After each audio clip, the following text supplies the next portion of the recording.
Assalamualaikum and hello everyone, I hope you're all doing great. Today I'm going to read you a story called Little Red Riding Hood. Let's get started. Once upon a time, there lived a little girl called Little Red Riding Hood. She wore a beautiful red cape that her grandma had made for her. One day, her mother said, "Come here, Little Red Riding Hood. Your grandma is not very well. I would like you to take this bread and cheese to her, but remember to stay on the path." Little Red Riding Hood set off to her grandma's house. She lived on the other side of the forest. As Little Red Riding Hood was going through the wood, she met a wolf. He was waiting for her to get closer and closer and closer, and then he jumped out from behind a tree. The wolf asked, "Where are you going to?"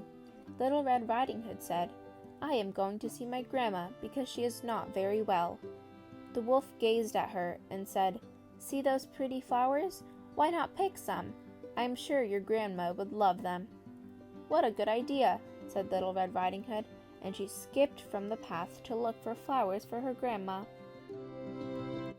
Then the wolf ran to Grandma's house and knocked on the door. "Knock, knock, knock." "Who is there?" asked Grandma. "Little Red Riding Hood," replied the wolf.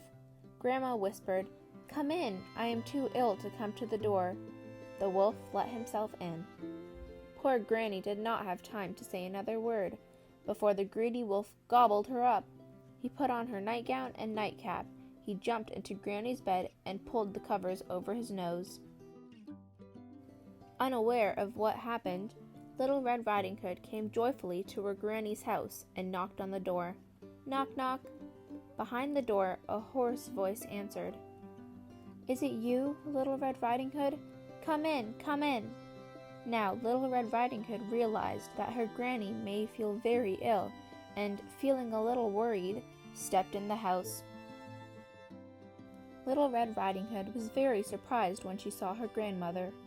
"Granny, what happened to you? Why have you got those large ears?" the girl asked, amazed. "All the better to hear you with," the wolf answered. "And why have you got those big eyes?" continued Little Red Riding Hood. "To see you better," said the wolf. "And what about those big sharp teeth?"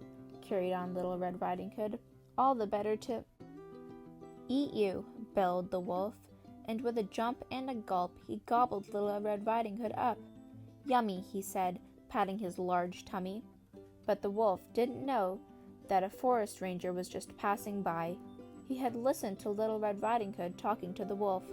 At first, he himself thought that Granny had quite a coarse voice, but soon he realized that something odd was happening, and he rushed into the house exactly when the wolf was patting his tummy. "You greedy wolf, spit out what you swallowed or you'll never see another day," the ranger shouted. Surprised and frightened, the wolf immediately spat Little Red Riding Hood and her grandma out of his belly and ran out of the house. Little Red Riding Hood and her granny thanked the brave forest ranger for rescuing them.